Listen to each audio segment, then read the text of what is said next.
The evening turned out much better than she expected. Eva Terry and her date had arranged an exquisite dinner in South Beach, Miami. And it wasn't so much the dinner as the company she kept. Braxton Perringren admired Eva. She was a middle-aged woman who ran the family perfume business where he worked. Braxton, who was going on 24, had just joined the firm as an entry-level accountant. This year, Ava singled out Braxton from the herd of new hires, as she often did when she was looking for a new partner to play with. She was tired of her husband, even though they had only been married for a little over 2 years. He was the CFO of the family business, boring but, in Eve's opinion, stable.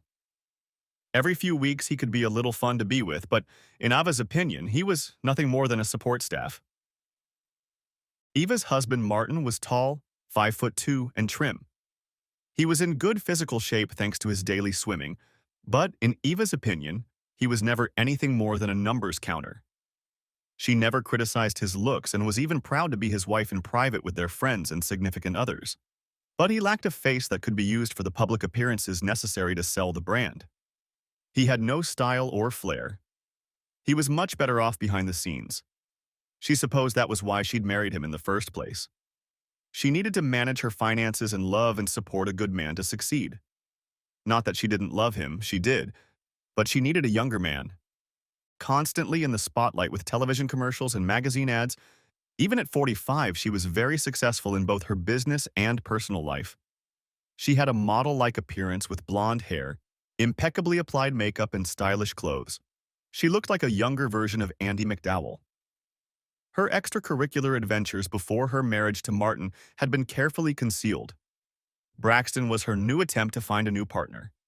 It was their first date and first affair in her marriage, and she was testing how clear those waters were.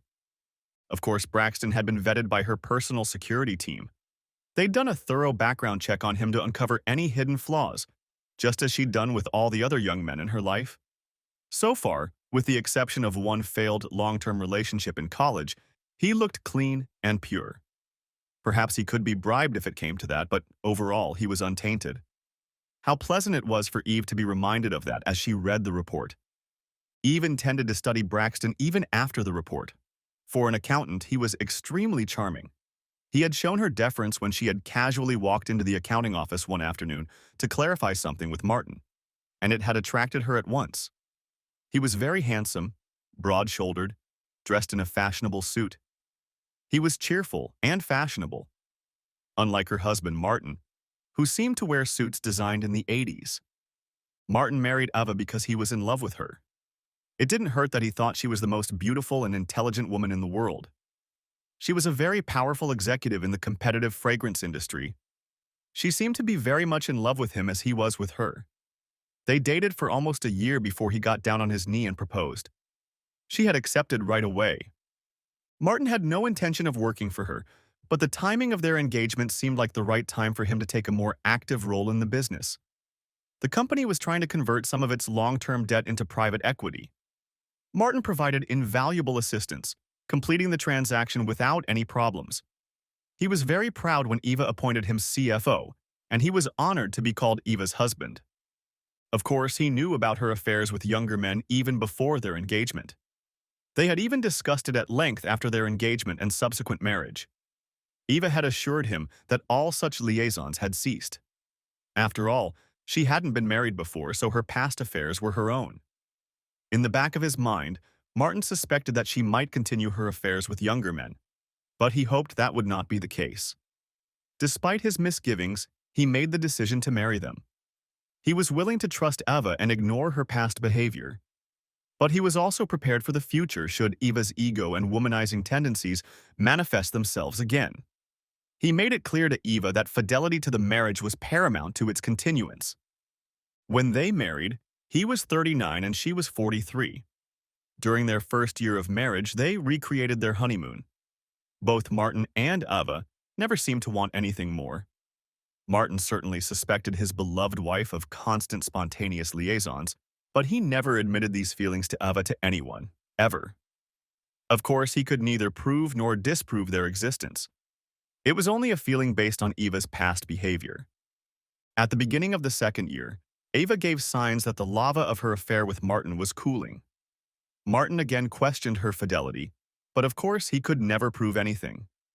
Eva, as CEO, held all the important cards, including unlimited access to all systems, personal and private.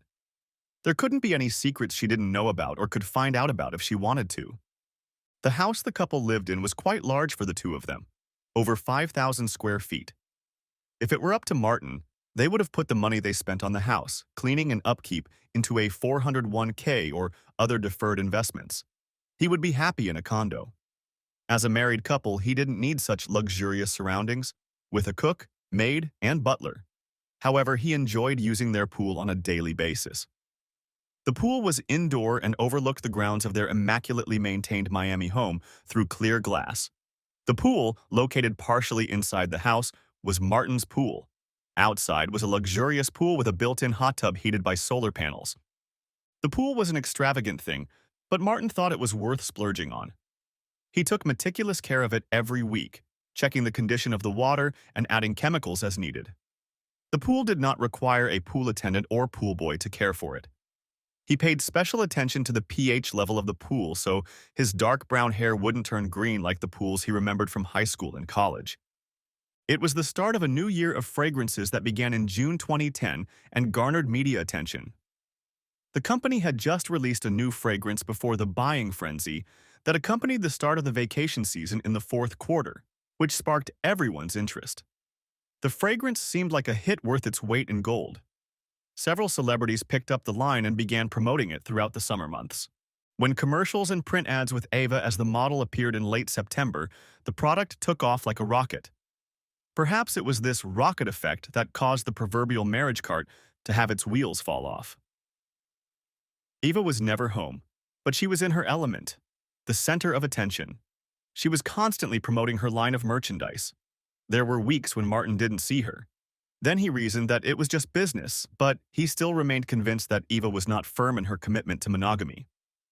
He could never say exactly who or when, but he strongly suspected something was afoot. She was too beautiful a woman not to attract male attention. He kept an eye on the financial aspects of the business and knew enough about the frequency of sales not to wonder when they had a new hit on their hands, but he decided he needed to do something about his personal life. He hadn't decided what course to take yet. When Eva finally returned after Thanksgiving from her 30-day road show, as she called it, she was exhausted. She had slept in their bedroom for almost 36 hours. Attentive to her needs, Martin showered her with love and affection. To him, it seemed like something unreal. His wife, with whom he had lived for just over 2 years, was a mystery to him. Beautiful, but terribly needy in times of depression. She longed to be the center of attention, yet enjoyed Martin's care and the comfort of their own home. As he cared for his wife, his sense of her deception eased a little. Martin knew that her frantic promotion schedule was coming to an end as the holiday season drew to a close. He was looking forward to spending the Christmas break with his wife to reignite the embers that had been dying down since the beginning of summer. Sure, Martin kept in touch with his wife while she toured the US and Europe promoting the new line, but doubts about her fidelity constantly plagued him. While she was away, Martin installed pinpoint microcameras throughout the house. Their locations remained a mystery to him until he reviewed their recordings one evening before Eva returned. But even then, given the camera's ability to follow, zoom in on, and focus on an object, determining their exact location was nearly impossible. One evening, after the cameras were set up, he watched the man walk through the front door and was able to make out that his fly was partially down. Embarrassed, he decided that the cameras would be sure to capture all of their adventures in the house. The quality of the video was amazing, but the sound quality was even better. Together, they were a top-notch security system that had to do its job. Martin had long believed that Eva's adventures took place during her travels, but he hadn't ruled out that they also took place in their home. This preliminary attempt to observe the house was Martin's first attempt to learn about her adventures or to get more information about whether they were occurring elsewhere. Their schedules were such that they rarely had lunch or saw each other after coming to work, so Eva could easily slip away for an afternoon lunch at home with anyone. Each room in their house was equipped with its own 3-camera system with battery backup in case of a power outage for recording. The video images were streamed over the internet to a central computer in the cloud. Each camera had its own memory card capable of storing 24 hours of video and audio. They were all wirelessly synchronized with the main computer in the cloud, to which only Martin had the password. Special software allowed you to view images from each room on split screens, and to click and zoom in on any particular channel. Everything was elegant yet simple. When Martin finished replaying him entering their house with his fly-down, switching between the various cameras, he hadn't hoped or expected to catch Eva engaged in lewd behavior. It was just his cautious way of anticipating anything that might happen. The videotape of the CEO being caught in the act with his mistress would make tabloid editors drool if they learned of its existence.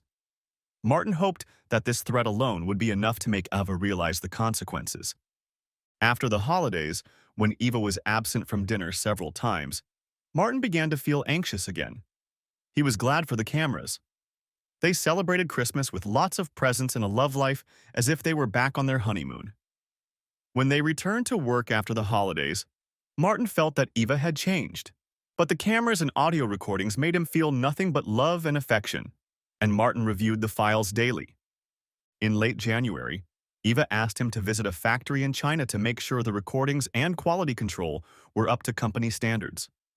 Martin suspected her request was a new rat in the pack, but bit his tongue and agreed to the trip. He would be gone for 2 weeks, long enough, of course, for Eve to bring one of her conquerors into the house for fun and games, and he would be comfortable being out of the country. This time, however, he decided I had the cameras. Eva had plans of her own after Martin left for the East in late January. She planned to take Braxton out to dinner tonight, but at her home, not at one of the fancy restaurants in South Beach. She didn't feel she needed to seduce Braxton after all. He had let her know himself that he was interested in playing during their last dinner. She liked it when her lovers came to her on their own. It gave her a sense of control and power over the situation. Braxton knew he wanted Eva and was determined to get her. Her husband, Martin, his boss, was nothing to him. He was not physically intimidating. He considered himself the stronger man. Eve called Braxton into her office mid-afternoon after Martin's early morning departure. Braxton, wasting no time, arrived and sauntered in until Eve's assistant allowed him to enter. Eve liked her men to be prompt and run errands at her convenience. Braxton, thank you for your promptness. I'll get right to the point. Would you join me for dinner at my home tonight? I'd like to get the sales figures for our new flavor for the last quarter. Please come by 7 o'clock and bring the sales charts. You're welcome. And yes, I'll be sure to bring all the sales figures. From what I've seen, you've done a great job promoting. Great job, Mrs. Terry. Thank you, Braxton. Please call me Eve when it's just the two of us, as it will be tonight when we're having dinner and going over the numbers. Please take the address from my assistant when you leave. Braxton withdrew. He was a little concerned that there wasn't more flirting, especially after their last date had gone so well. Perhaps she needed to maintain an office cover to avoid the possibility of being discovered when someone's quill dipped into her inkwell. Whatever the case, Braxton knew what was going to happen this evening. She wanted him. He could feel it in the way she licked her lips several times as she spoke. She carelessly twirled a small lock of hair around her neck and her fingers as if it were bait. She was like a tigress twirling her tongue while looking at a moose. This was Eva's way of trying not to draw attention to herself and to be modest. Eva had an entire security team assigned to her, watching her every move. They did this electronically and physically. Martin didn't know that she checked the house monthly for electronic devices, but he was well aware of her physical security. Her security had discovered the cleverly placed cameras shortly after Martin had installed them. In Eva's opinion, it would be unwise to expose them. Instead, she requested that they be temporarily disabled, as she did not want Martin to learn of their discovery. In her opinion, this was advantageous as it allowed her to control the information. Besides, Martin thought she was being chased. It was too good to be true, she thought. She could use his own observations to prove that she was chased. Martin would never suspect anything. The security director had advised against leaving them active, as it could cause even more concern if the signal became a white-hot. However, he had provided a device that essentially jammed the wireless transmission from the cameras, which was what had led to what he was talking about. She wondered what Martin might have actually said. Honey, I know you're cheating on me, but my cameras apparently malfunctioned, so I have no proof. Eva laughed out loud. Her laughter was evil. She ordered a jammer to be installed. Arriving home at 4:30, Eva relaxed in the tub with a glass of Chardonnay. The relaxing ripple of the jets, warm water and bubbles, put her in a state of euphoric bliss. At 5:30, she stepped out of the tub and threw on a robe. Eva was completely relaxed. She had already had the cook prepare dinner and wanted to make sure everything went according to plan. Besides, she needed a refill on the wine. She could have called for the butler, but preferred to do it herself. "Martha, I hope everything is ready for dinner tonight," Eve announced, entering the kitchen. Announced Eve, entering the kitchen. Announced Eve, entering the kitchen. Announced Eve, entering the kitchen. Announced Eve, entering the kitchen. Announced Eve, entering the kitchen. In the adjoining dining room, she saw a table set for two, with candles as she had requested. The dishes were arranged perfectly. The main course and side dishes included lobster bisque, crisp wedge salad sprinkled with blue cheese, and baked Chilean sea bass with almond string beans. This was one of Eva's favorite dishes. The fish had notes of lemon and rosemary, which paired perfectly with the wine she had chosen. Martha brought her up to speed and explained everything that was going on in the kitchen. All the food was ready. Eve only needed to turn on the ovens and burners at the right time, and dinner would be sumptuous.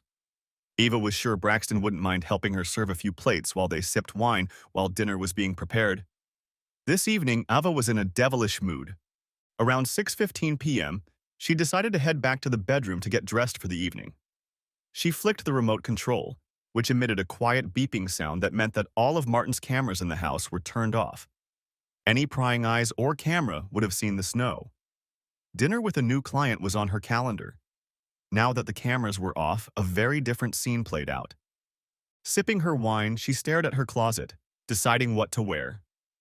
She finished dressing just as the doorbell rang, just before 7. Her boy was punctual. The cook and butler had long since left per her orders. Braxton looked ravishing. His shoes gleamed as if he had just shined them to a high shine. She invited him in. He brought a bottle of wine and flowers, which pleased her very much. It had never occurred to anyone but Martin, her caring husband, to bring her flowers. This touched her. None of her novels before her marriage had contained the element of romance, which she admitted was exciting. She offered him a drink, which he graciously declined, preferring sparkling water. She poured herself another generous portion of Chardonnay, which was to be the wine of the evening. She began to prepare the soup and checked Martha's instructions one last time to make sure everything was perfect. Martin had landed in Tokyo, Japan, and was waiting for his relatively short flight to Beijing, China, when his phone rang. He approached the gate for his final flight to China and decided to sit down with a drink to review the message. The alert came from the cameras. While he was going over the details, the cameras reported a glitch.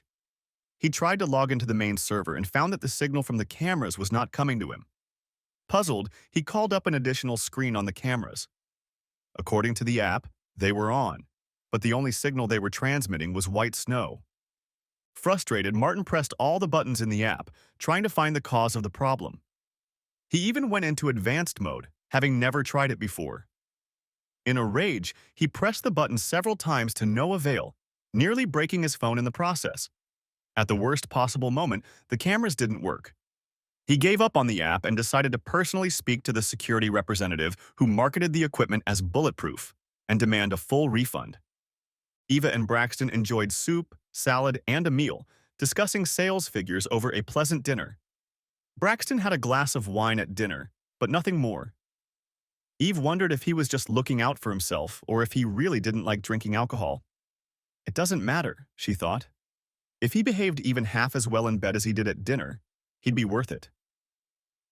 "Braxton, are you interested in older women?" she asked. "Only if the older woman is you, Eve," he replied nonchalantly. "Well, since we have the same mutual interest, perhaps we should retire to my bedroom. I'm a little tired. It's been a long day and I'd like to see the sales projections for the first quarter." "What about your husband?" he asked quickly. "Martin?" She glanced at her watch. "He should be boarding his flight to Beijing soon." She replied easily. "Lead the way, my love." Martin took her hand.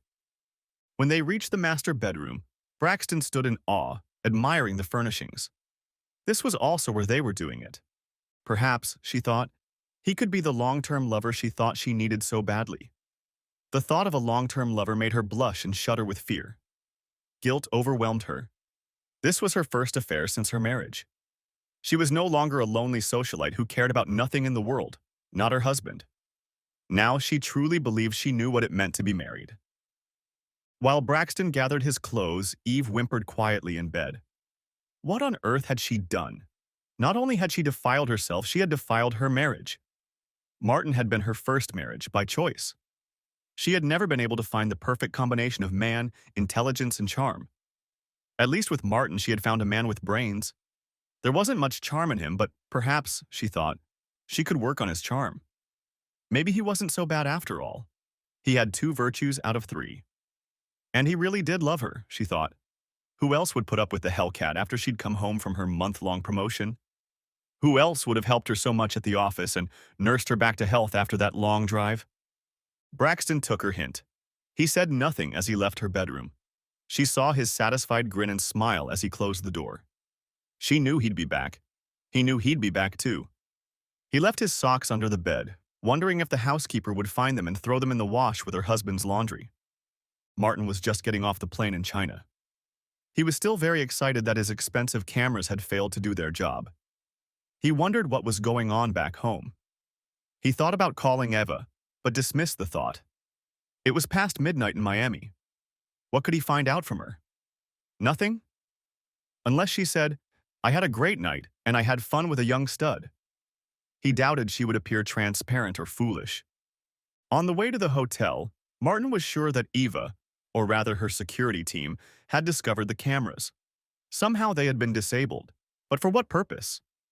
He could only suppose one possibility, and the thought made him shudder. If Eve was cheating on him, it would mean the end of a partnership he had carefully considered. Trust, honesty, and loyalty were the qualities he felt were most important in any relationship. His conversation with Eve before the wedding clearly demonstrated these qualities. However, with no absolute proof, Martin was left with only doubts and suspicions. Next time, there would be no doubts. Martin's visit to China passed without much incident. He checked the figures, the assembly line, and observed the quality control inspectors. He knew the numbers were accurate. He imitated the flavors and the assembly line well, nodding when they talked to him and asking a couple of questions he'd adopted from Eva to make sure they weren't fooling him. But his Chinese hosts knew that Martin had no idea how fragrances were made. He left after 2 weeks. Only Eva knew of his arrival. He suspected that she would not be with him when he arrived, so he was very surprised to see her.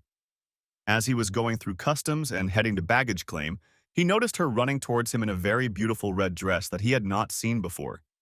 She was dressed as if she had come from a publicity tour, pearls, scarf, and impossibly high heels. She greeted him enthusiastically. "Marty, I'm so glad you're home. I've missed you so much." Wrapping her arms around his neck, she pressed her whole body against him and dug her lips into his in a deep kiss. Martin, for his part, was shocked but happy to be home. He had reciprocated her passion in the same way. Now he wondered if it was guilt on her part. He pulled away, breathing heavily. "I have missed you too. To what do I owe such an ardent greeting?" he asked inquisitively. "I just missed you. Can't a wife miss her husband?" she said, pouting. "Of course. And I missed you too. Have you eaten?" "Let's go home. Martha made dinner. I just want you to be alone tonight." Eva's eyes gave her away treacherously as she spoke. Martin could clearly see the guilt dancing in them. The cameras may have failed him, but her eyes spoke the truth. "Sounds great. What's for dessert?" he asked, raising his eyebrows. Eva smiled. "Me." Next chapter. Eva and Martin spent the rest of the weekend in bed over food and so on. It was like a honeymoon. Monday came and both couples got ready for another day of work. Over the weekend with Martin, Eva felt something she had never experienced with Braxton. Love. She felt wanted, protected, and safe. Their union throughout the weekend only confirmed the depth of devotion and care Martin felt for her. It was also clear how Braxton had used her the previous weekend like a cheap rented mule. Perhaps it was this duplicity that pointed out her flaws. She quickly pushed the thought away, not wanting to spoil her mood from a terrific weekend with her husband. Martin drove to work in his Ferrari. Eva hated that car. It was uncomfortable, noisy, and too fast for her tastes. Martin usually drove a Tesla, but he decided he hadn't started the Ferrari while he was away for 2 weeks, and she needed to stretch it to let the fouling out of the cylinders. Eva called for transportation to get to work. She couldn't bear to ride in Martin's Ferrari. It was all for the best, she thought. She wanted to work on her email, which she had ignored over the weekend while she showered Martin with love. Her plan seemed to work perfectly. She hadn't noticed anything from Martin that indicated he was suspicious about Braxton coming to the house several times and spending the night last weekend before Martin arrived. Martin was also glad that Eve had decided not to go with him. He was perplexed as to why the cameras suddenly turned on the day after he left. He was a stickler for detail, and today he had invited the security company he had contracted with to find out what had really happened. He called on his way to work. He'd given the security firm a key for the initial setup, so there were no problems with access. All employees were off on Monday, so there would be no extra hassle. By late morning, he was informed that the cameras were working to specification. But the specialist reported that something unusual had been discovered while scanning the house today. Another electronic device with repeaters had been installed that was not there when originally installed. They didn't know what these devices were, but speculated that it might be some kind of interference that was interfering with the cameras. Martin immediately put two and two together and concluded that Ava's security team had discovered the cameras and somehow disabled them. Martin's heart clenched. He realized where the fact that Eva knew about the cameras could lead. He was now certain that Ava was cheating on him in their own home. There could be no other explanation. If she had come to him and asked why the cameras were installed, he would have simply answered, for their personal safety. But she hadn't. She knew they were there and had deliberately turned them off. After lunch, he was going to take some preliminary steps to secure himself financially. Eve had asked her personal assistant to have Braxton meet her at the office at 10. Gina had worked with her for the past 10 years. Ever loyal, she made more money than most in the company. Her loyalty had been bought and paid for by Eve over the years, but Gina had guessed what was going on from the moment Braxton had first been called into Eva's office. She liked Eva, even dreamed of being like her someday, but what she was doing to her husband was just wrong. He had no idea that Eva had been screwing around with someone like Braxton, as she had with others before she was married. Gina hoped Martin wasn't quite aware of it, but she knew the corporate games went on and wished she had a way to warn him about his wife's extracurricular activities. He was always cordial to her, never spoke down to her. In her opinion, he treated everyone that way in general. He was friendly, outgoing, genuinely cared about people and company. She could see why Eva was partial to him. Martin was very trim, clean-shaven, with bright blue eyes. Even though he was a little older than her 35 years, she still considered him quite young. She even felt a slight shiver when he walked into Eve's place. Clothes weren't his best attribute, which she was sure Eve had pointed out to him. But Gina believed there was always more to a man than his clothes. The man makes the clothes, not the other way around. At 9:55, Braxton was sitting next to her, ready for Eve. Unusual, she thought, that Eve hadn't asked him to bring props to make their meeting look more realistic. Was it really just a date? Surely Eve wouldn't just entertain Braxton in her office. Gina could have listened to the door, which would surely slam shut with Braxton's arrival. She could also have turned on the intercom and picked up the receiver as if she were carrying on a conversation. But that would be risky if Eve saw that the intercom light was still on. Eva rang the intercom. Gina answered immediately and invited Braxton inside. He opened, walked in, and closed the door. She continued talking on the phone as the door closed and pressed the intercom button a second time. She knew she was taking a risk, but she was more curious to confirm her certainty that something was going on between Braxton and Eve. Braxton, I'm afraid we're going to have to break off the relationship. Martin's back from China, and I don't want to take any more chances with you. Braxton fidgeted in his chair. What if I don't want to? What if I want to keep having fun with the CEO of the company? He said it loudly, almost loud enough for everyone outside of Eve's office to hear. Braxton, poor soul, I hope you're just being cranky and not threatening me. Otherwise, this isn't going to lead to anything good. Eve lowered her voice, hoping Braxton would do the same. Really? What if I let your husband, my boss, know about this past weekend? Wow, I didn't realize you thought so little of me and my feelings. I think you've won. Would you like to have a little fun here in my office? Eve made a gesture with her hands across the desk. A somewhat stunned Braxton began to nod his head. You silly fool. I will never visit you again, much less in my own office. Who do you think you are? Please tell Martin whatever you want. It's your word against mine, and I can tell you who Martin will believe. Eva said it with determination, but felt herself trembling at her own words. Well, we'll see about that, Braxton hissed, stood up and headed for the door. Eve, who never backed down in the face of confrontation, said conspiratorially, Braxton, before you go, consider that our whole affair has been recorded. A little Photoshop and it'll look like you're obsessed with me, especially that first night. You're a bitch, shouted Braxton to her from across the room. Yes, and I'll admit it. But we're done. And so are you.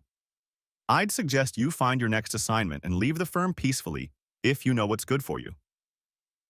Eve turned her attention to the papers on her desk, dismissing Braxton. After listening to everything that was said, Gina calmly hung up the phone. Braxton slammed the door to Eve's office, startling Gina, who immediately rushed to Eve's phone. Eva, is everything okay? Should I call security? No, Gina, everything's fine. Just a little miscommunication about the direction the company is going. Nothing to worry about. But thanks for your concern. Braxton, Mr. Peregrine was disappointed with the outcome. If you're sure it's all right, can I get you anything? Perhaps a cup of tea?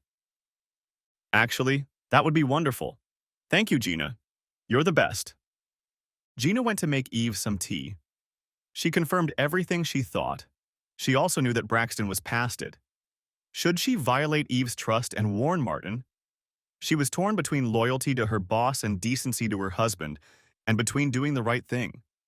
Braxton tore out of here like he was sitting on spikes, Gina said, setting her tea on a coaster in Eva's office. Just a little misunderstanding, like I said. It's nothing to worry about. It was unfortunate, but the time has come. I guess Mr. Peregrine will have to look for work elsewhere. Wow, I didn't realize you knew all the details of what goes on even in the finance department, Eva. I'm impressed, but why didn't Martin handle it? Eva was starting to get a little annoyed at Gina and her questions. This was her company and everyone worked for her. And while she didn't have to explain, in this situation it would be better to try to calm Gina down rather than brush her off. Sometimes when suggestions are made but not listened to, it's best to nip them in the bud, which is what I did. I saw the situation developing and decided to act. Gina persisted, asking, So Martin told him what needed to be done and he didn't? Eva sipped her tea slowly. Gina, thank you for the tea. I need to go through some photo shoots. Please send Michelle over at 11 sharp if you don't mind. Thank you. Gina withdrew, as Eva usually did when the conversation ended. This did not please Gina. She walked gracefully out of Eva's office, but inside she was burning up. How dare that woman treat a good man like Martin like that? It wasn't fair. Back at her desk, Gina called Martin. Hi, Martin, it's Gina, she said in a whisper even though no one could hear her. Could you meet me for lunch at 12:30? I need to talk to you. It's very important. Sure, Gina, how about Tres Amigos on 3rd Street? 12:30, you said? Yes, thank you, Martin. I'm sorry to be so quick, but we need to talk. No worries, Gina. I'll see you at 12:30. Next chapter. Martin was already sitting in a booth in the last row. He invited Gina in as soon as she walked through the door. The waitress appeared as soon as Gina took her seat. They both quickly ordered from the short lunch menu and easily decided to split the chicken fajita for two. Martin became curious. As soon as the waitress left, he asked, Gina, tell me, what was so important that we had to discuss at lunch? Gina took a sip of her iced tea and looked at Martin. He was handsome. But he was also married, Gina reminded herself. But maybe after she told him everything she knew, he'd want a divorce. You'll probably think less of me after I tell you, but I think too highly of you not to tell you. Now Martin was surprised and wary. Gina, you've always been loyal to Sasha longer than I have. I always thought you had the company's best interest at heart. I've never thought poorly of you as a professional in your field. That calmed Gina down a bit. She pulled herself together and continued to recount the results of her morning meeting with Braxton Peregrine. Martin, I think Eva is, or was, having an affair with Braxton Peregrine.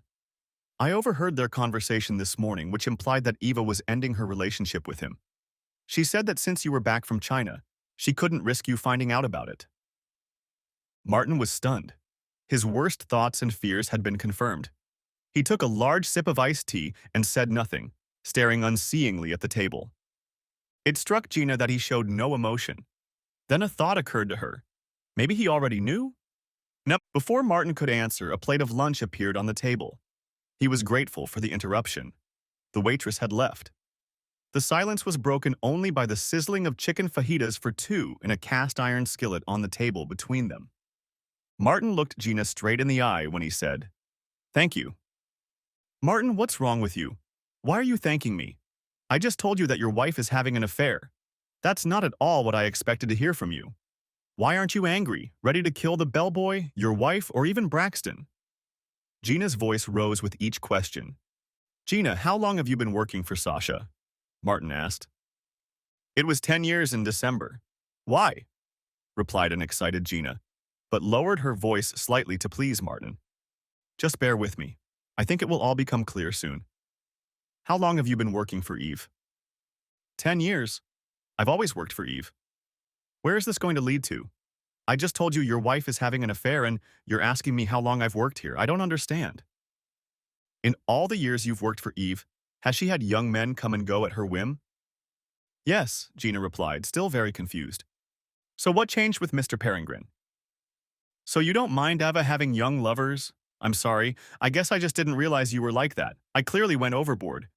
It won't happen again." "No, Gina, that's where you're wrong. You didn't go overboard, and I would never have let Eve have a lover." "What's different now?" Martin asked. "You're married. It's just not right." "Exactly. That's the difference. I'm married to a whore who can't stop letting men into her bed. And by the way, I don't mind Eve having a lover. Period. And she knows it. That's probably more than I need to know, but I think I see where you're going with this. Do you think she feels guilty?" "I know she does. She also feels vulnerable," Martin replied evenly. "So what are you going to do?" "For the rest of the day? Nothing. I'm not going to do anything out of the ordinary. I'm going to stay in my office and come up with a plan to get out of a very uncomfortable marriage." "How can you be so calm, Martin? Seriously. I had a boyfriend a year or so ago who did something similar. And while I won't pretend to know how you feel since you're married, I was devastated. I spent the whole weekend eating ice cream from Starbucks and drinking White Russians to drown my sorrow." "Gina, I knew Eva before we were married. I mean, I knew about her lifestyle. I can't pretend I really knew her. She convinced me that she had changed, but I still had my doubts. She told me it was all in the past and she was ready to settle down with one man. She said that man was me. I believed her. I decided to trust her. She's a chameleon. She can change her spots depending on the environment." Martin continued, "Gina, I know you broke the rules today and honored me by telling me about it. For that, I will forever be in your debt. I'm going to share something with you, but I need your complete guarantee that you will never, ever tell what I tell you to anyone, not even Eve. Can you keep this between us?" "Of course, it goes without saying." Gina blushed slightly and then stared off into the distance as if pondering. "But I seem to have betrayed Eve's trust by telling you her secrets today, so I guess I understand why you're asking." "Gina, I may not have judged Eva's character very well, but I know I can trust you. I installed cameras in our house while Eva was on a publicity tour." A shocked Gina replied, "Why?" "I suspected that Eva was or might have been having an affair. All the signs were there. And when her tour ended and she sent me to China for a couple weeks, I was almost certain. The cameras would have provided evidence to confront her if she was having an affair." "What happened? I have to believe that Braxton knew about it by then. Didn't the cameras show what you thought? You must have already known everything I told you today." "I would have thought so too," Martin replied grimly. "But somehow Eva must have detected the cameras and installed technology in the house to somehow disable the equipment when she wanted to conduct her business in private. So she knew the cameras existed but blocked them on purpose? What a conniving bitch. I'm sorry, no offense. I had no idea. You think she actually recorded something? If you didn't see her, that's one thing, but maybe she was actually channeling the signal somewhere else instead of just blocking it." "You know, you're brilliant, Gina. I never thought of that. It's very subtle, but maybe there's some truth to what she said. I don't understand all the technology behind it, but I suppose it's possible. I'm going to call my security company back and have them take a closer look at those boxes. I was so pissed when I found out she knew about the cameras and had installed the technology to block them. I didn't think of other possibilities. Thank you. Martin, I'm late, and I don't understand anything. I have to get back. But I think you've opened my eyes to things about Eve that I didn't even realize. I can't believe the depths to which she's gone to deceive you. I'm not the most righteous person in the world, but I can't watch Eve take advantage of a decent man like you. You're just too good a man. I'll keep our conversation today, with me, to my grave. Gina got up and quickly left. Martin stayed, had another glass of iced tea and paid the bill. He was in no hurry to get back to the office. Obviously, he had ceded Eve to another of her young toys, even if she had broken off her relationship with him. She would always think she had the upper hand and could get away with it. She might take a break for a while so as not to arouse suspicion, but he was sure she would revert back to the old Eva once things got back to normal. The fact that she had managed to hide her affair from the cameras was proof of that. Back in the office, Martin listened to the voicemail. Eva informed him that Braxton Perengrin was no longer working at Sasha's and he should prepare a resignation letter with the help of human resources. No reasons were given. Martin would have to make them up, which, given the circumstances, would not be difficult. He amused his wife. There must be a box on the form. Entertained the boss's wife, he thought. At 5 o'clock, he called Braxton into his office. Braxton, it's come to my attention that you've been falsifying the company's expense reports. I'm afraid we have a zero-tolerance policy for employee theft. As of this moment, your employment is terminated. Please collect your personal belongings and leave the premises. You have 10 minutes. Security is outside and will make sure you only take your personal belongings. You stupid cuckold. You only do what your wife tells you to do, Braxton said. Excuse me? Martin replied without anger, simply questioning his last statement. You heard me loud and clear, you silly cuckold. I entertained your wife, and now you're firing me to get out of your shitty marriage. You're right. I'm doing what my wife told me to do. I'm firing you. She's my boss. Thanks for confirming that you entertained Eve. I hope it was worth it. Martin again replied without emotion. You're a worthless coward. You know that, don't you? I've taken your wife to places you could only dream of. What does that say about you as a man? Braxton fired all his guns, but felt very strong, as if he still had Eve. That may be so, Braxton. We'll never know that, I guess. But what I do know is that you were fired with extreme prejudice, with no references, and with the preconception that you would never be hired in your field for the rest of your career because of the nature of the embezzlement. It's never good when someone in accounting is accused of a financial crime against a corporation. It's not good for auditors and all that. Is that all you got? Some trumped-up charge of expense fraud? Replied Braxton, but without much zeal. Well, and you've just admitted to a relationship with a senior member of the board of directors who happens to be my wife, yes. I suppose that's all I have. But I think that's enough, don't you? Don't you care about your wife, asshole? No, not particularly. Do you? Oh, I'm sorry. Did you think you were a big stud by taking her away from me? I guess I misunderstood your whole rant. Did you think you were taking away my prize? My prize? Martin replied impatiently. Nah. So you mean to say that you're not angry with me and my wife about our affair, and that I can entertain her better than you can? You really are a cuckold. Braxton jerked back. No, I'm not angry at all. I'm even pleased. If you want, you can have Eva whenever you want. I don't think she was ever mine. I was just renting her. If you want her, call me anytime. She's all yours. Besides, she's had a lot of studs, as you call yourself. Honestly, you're just another notch on her bed. I'm sure she's already forgotten about you and is looking for the next conqueror. Isn't that what she told you this morning? She may be beautiful, but keeping her is too expensive for my budget. By this point, Braxton was almost beyond excited. He decided he could challenge Martin to a fistfight, which he knew he would win by a wide margin. What swimmer could surpass him as a college wrestler? No one had even tried. I'll just clean up my desk. Braxton, one last piece of advice. You should take the test.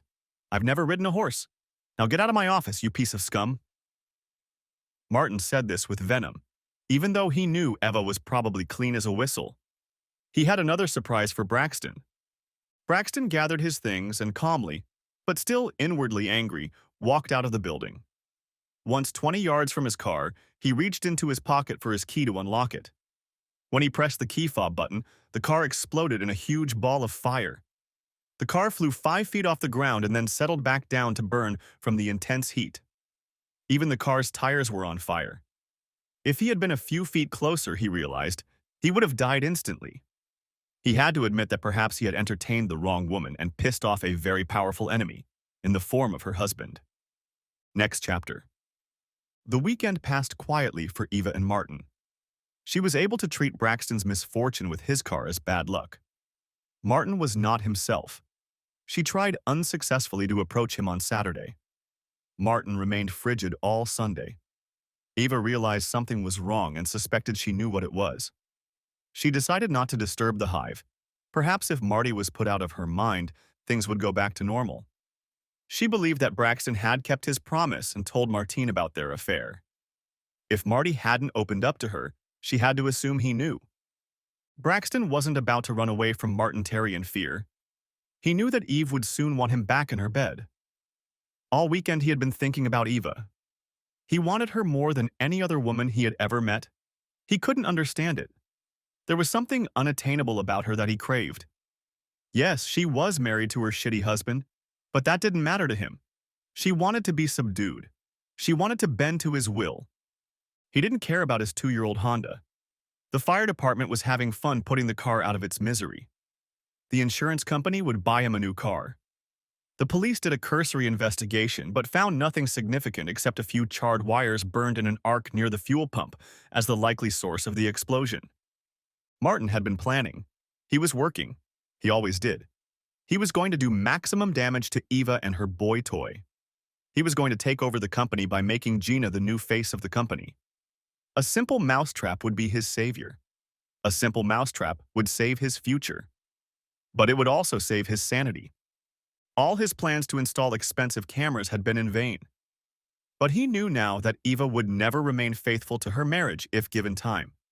And Martin had time. He drove himself into a frenzy at work. Week after week he worked until he couldn't work anymore. Eva clung to him like a sycophant, but he remained adamant and only mumbled words of politeness to her. He showed her no affection or emotion. He began to grow weak. Eva was so beautiful. It took every ounce of strength he had to treat her less than humanly for 6 long weeks until she finally gave in to her own desire for affection. Just after 6 weeks of silent confinement, Eve returned. She telephoned Braxton. The conversation was brief. "Meet me at my house at 6. Don't be late. I need to see you." Finishing the conversation, she hung up. Braxton smiled his wolfish smile. He had just enough time to shower, shave, and get to Eve's house on time. When he arrived, all the lights in the house were out. He wondered briefly if anyone was home. He walked to the front door and confidently rang the bell. Eve answered only a moment later, flicking the key fob to lock the cameras, and quickly ushered him into the house, closing the door. "Martin is at a conference in Jacksonville right now. He won't be back until tomorrow." There was no explanation, no flirting, nothing. Braxton knew what call entertainment was. It was nothing more than entertainment. He quickly went to bed, and at that moment Eve entered the room with 2 glasses of white wine. She handed one to Braxton and settled into bed, adjusting the pillows to talk. "Rules," she said. "You're not staying the night. You'll leave when I tell you to, okay?" Braxton took a sip of wine and nodded. "Crystal," he said. "Then finish your wine and get to work. You almost cost me my marriage. Do it, Braxton, or this is the last time you'll have me. I mean it." Braxton wasted no time. After they got to the point, she said, "That's it. I'm done for the day. Get your clothes and get out of here." Braxton didn't like being used. "Who said you could call the shots?" "Me. Now get out. I'll lock the doors when you leave." Things were boiling inside Braxton.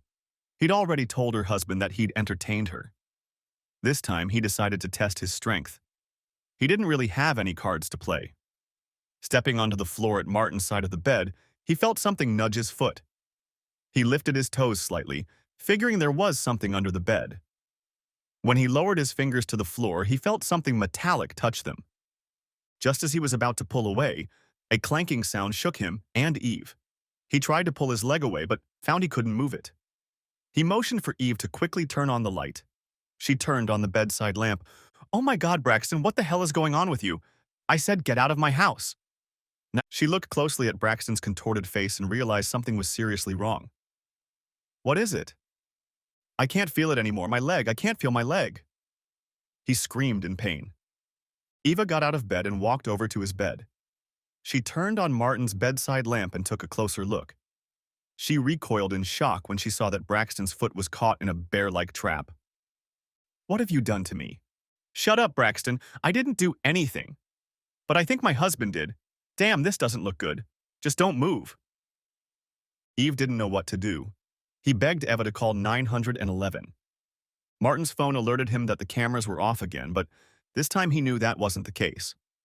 He also asked his security company to reprogram the cameras so that they would transmit on multiple frequencies, bypassing the jammer that Eve had used to hide her illicit communication. He turned to a cloud server to watch what was happening in real time. After some fun and games, when Eva suggested Braxton leave, he stepped on a mousetrap. In this case, it was more of a bear trap, but Martin decided it was best to be reassured. A broken fingernail was hardly punishment enough for stealing his wife, so Martin opted for an upgraded model from the local sports store. Eva, I need to go to the hospital.